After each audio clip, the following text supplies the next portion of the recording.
किसी भी कंट्री की इकोनॉमी को बूस्ट होने के लिए, आगे बढ़ने के लिए, ग्रो करने के लिए दो सबसे मेन इंपॉर्टेंट चीजें होती हैं। पहला होता है वहां का इकोनॉमिक डेवलपमेंट और दूसरा होता है वहां का सोशल डेवलपमेंट। आप कैसे पता लगाएंगे कि इकोनॉमी ग्रो कर रही है या नहीं, ऐसे कौन से इंडिकेटर्स होते हैं?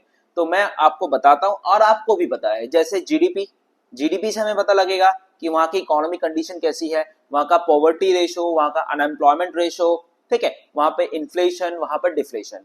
जिस तरह से economical and social development important होता है, उसी तरह से किसी भी कंट्री को बूस्ट करने के लिए, आगे बढ़ने के लिए इंडस्ट्रीज का होना भी बहुत ही ज्यादा इंपॉर्टेंट होता है। इंडस्ट्रीज बेसिकली दो पार्ट्स में डिवाइड होती है। पहला होता है आपका large scale industries and second one is small scale industries. तो मैं आज आपको थोड़ा सा स्मॉल स्केल इंडस्ट्रीज के बारे में बताता हूं। स्मॉल स्केल इंडस्ट्रीज के इन्वेस्टमेंट की बात करें तो लार्ज स्केल इंडस्ट्रीज के कंपैरिजन में बहुत ही कम होता है।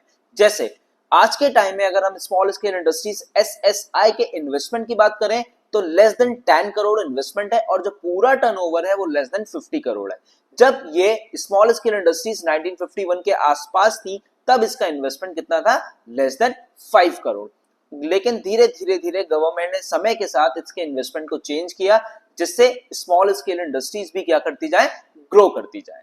ठीक, और तीन इसके टिपिकल कैरेक्टरिस्टिक होते हैं। स्मॉल स्केल इंडस्ट्रीज जो होती है, सबसे पहला होता है स्मॉल इन्वेस्टमेंट, जैसे मैंने आपको बताया।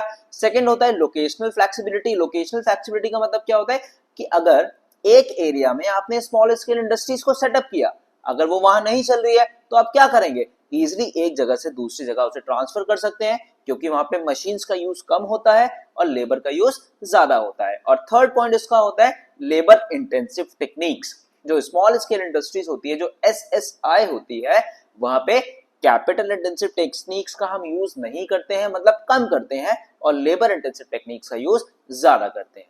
ठीक है, तो इसके लिए एक कमेटी भी बनी थी 1955 में, जिसका नाम था कार्वे कमेटी, जो लोगों को अवेयरनेस प्रोवाइड करती थी स्मॉल स्केल इंडस्ट्रीज के बारे में, कैसे बना सकते हैं, कैसे इन्वेस्टमेंट कर सकते हैं, तो और बहुत सारी चीजें कार्वे कमेटी में हमें पता लगती थी। और आज के टाइम में गवर्नमेंट ने एमएसएमई स्मॉल स्केल इंडस्ट्रीज के लिए बनाया है।